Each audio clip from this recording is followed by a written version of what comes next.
by a federal judge who has exhibited bias in the courtroom. Somebody who has been, fighting against tyranny, against injustice, against everything wrong biblically with our present day times and this government that is steamrolling, trampling our God-given rights, is a man named Pastor Wiley Drake. He is a California-based minister. He's a radio host extraordinaire, a dapper one, I might add, because I saw him, I remember, at an event that I covered with Sheriff Joe Arpaio. I watched him as an independent media host provide outstanding coverage during that event. We worked side by side. I was in camis and he was in a suit and tie. But just to let you know, he was actually the vice presidential candidate for America's Independent Party ticket in California in 2008.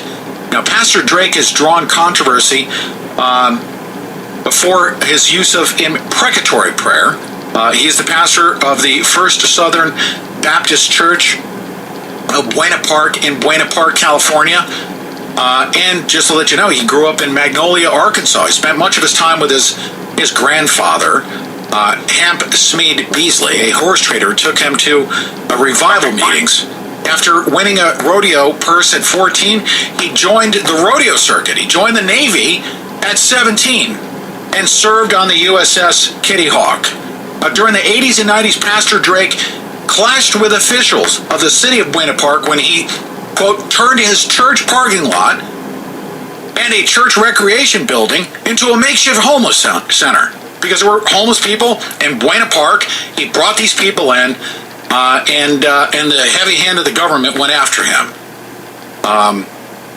This activity led to his conviction, and he's very, very proud to admit this, that he was convicted for taking care of homeless people in July of 1997 of violation of a building and property usage code. And he's very, very proud of that, by the way, as a convicted homeless shelter terrorist in Buena Park. Okay, and you do that. He's chuckling. Are you setting up domestic facilities in Buena Park? Domestic facilities, and that's in violation of acts and statutes. Is that terroristic to the establishment? And are you proud of that, sir? Two answers. Number one, yes, I am doing it, and yes, I am proud of it. And the city vacillates. They go from one extreme to the other. They like me. They think I'm doing great because it helps the city. Then somebody decides, no, we don't like homeless people. We don't like those people out there. So Wiley is the cause of it. So let's go after him. That's why I'm a convicted criminal, because I, according to them, violated the conditional use permits that they issued to churches. And I didn't ask for the stupid permits in the first place, because I have one. It's called the Holy Bible. But they said I was violation of their permits, yada, yada, yada. When they first charged me, they charged me with 11 criminal misdemeanors. 6 of those criminal misdemeanors were the fact that we did not apply for, they said, certain permits to add on or build on or do something to our building. And the night before we went to trial, a lady called me up and said, Wiley, you have those permits. They're on record. If you'll look at such and such a file, you'll find them. And so we found them, and lo and behold, the city then said, oh, we're going to drop 6 of those charges in the interest of justice. Well, it wasn't in the interest of justice.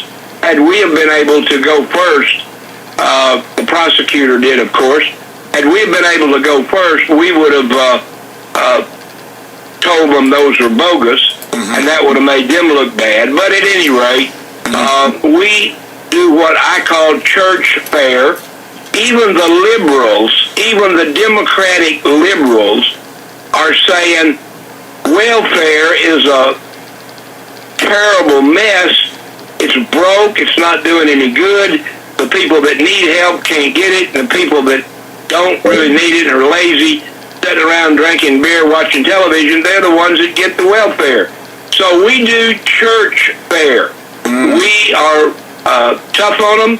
We exercise tough love, and we see people get their lives turned around and get really what is, the right thing done.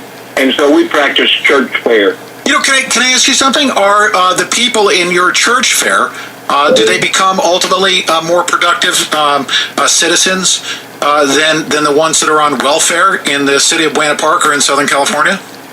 Oh, absolutely. We have somewhere around, depending on, how positive or how negative we want to be, but we have about a 75 to 80% success rate with the people that come into our church that are broke, drawing welfare, or have lost their welfare. So yes, we have a great deal of success here, not because we're so good, but because it is a Judeo-Christian principle that the Bible exercised from Genesis to Revelation, and Jesus said, you'll always have the poor with you, you'll always have the homeless, and it behooves you to help them, and when you help them, you are literally loaning to God, and so that's why we're so successul.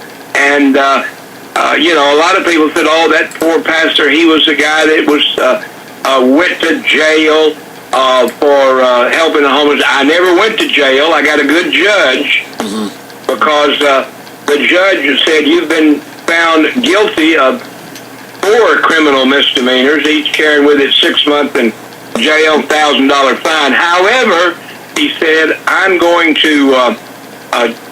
not going to charge you with any, I'm going to give you your penalty. And at my sentencing trial, he sentenced me to 15,000 hours of community service. And he said, you've been serving the community faithfully, and you've obviously already served much more than 15,000 hours. So I'm going to count it as time served, and therefore I'm letting you go only with a little bit of probation. They did have me on probation for 3 years, but other than that, that's all they gave me. And of course, we've been fighting with them ever since. Yes, sir.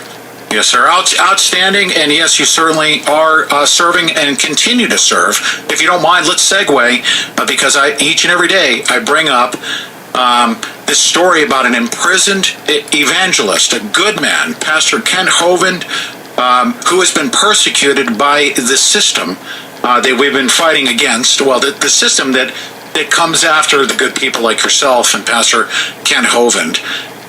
But you came into contact with Pastor Kent Hovind through your ministry, through your work. You learned about him. You've been out actively advocating for his release.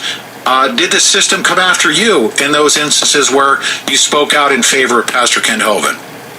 Well, they would say they didn't, but they came after me many years ago from the IRS, and then they backed away because they got embarrassed because they knew we hadn't done anything wrong. And then, coincidentally, no, I don't think so, but they would say, coincidentally, about 2 or 3 weeks after I got re-involved with my good friend, Pastor Kent Hovind, I got a letter from the United States Department of Treasury, the IRS, and it said, you owe us $49,600, and if you don't pay it, we're going to take your property. Well, I owe them that money, never did owe them that money, but they just dream it up and try to use it to scare me or do whatever, I don't know, who knows, whatever they want to do. But that's exactly what transpired. And that letter is still sitting on my desk, but they've not done anything. They've not contacted me, and they told me that if I didn't do something, they would come take the property. Well, they just want to try to threaten you, and they sent everybody out in the world to see us and to check on us. They sent the Secret Service from the White House. They also sent Homeland Security out to check us out because we're terrorists, and we just found out 3 or 4 days ago that the chief terrorist investigator that was in charge of all of that, investigating us terrorists, the chief investigator by the name of Daniel Rosen, was arrested and put in jail with no bail or soliciting sex with a minor. Isn't that interesting? Certainly hypocritical that most of these people that are running the Luciferian side of our society on the, at the U.S. government side, they're a bunch of sexual deviants and criminals, aren't they? Isn't that interesting? Absolutely. But certainly not being held accountable to the law. Let's speak of somebody who violates the law. There is evidence of such a thing. This judge, Margaret Casey Rogers, in the case of Pastor Hovind, there were official court documents, transcripts that were modified that did not disclose her bias, as she stated on the record. That Pastor Ken Hovind, during his sentencing, she stated that he was worse than a rapist. Well, she's among fellow rapists in her federal government mechanism. She would certainly use that type of terminology because those are the people she's running with. Unfortunately, Judge Rogers is not being held accountable to the law. I wonder if this Department of Homeland Security guy is gonna see a jail cell or see a courtroom. With maybe somebody overseeing and presiding over his case with some bias. We'll be right back with Pastor Drake.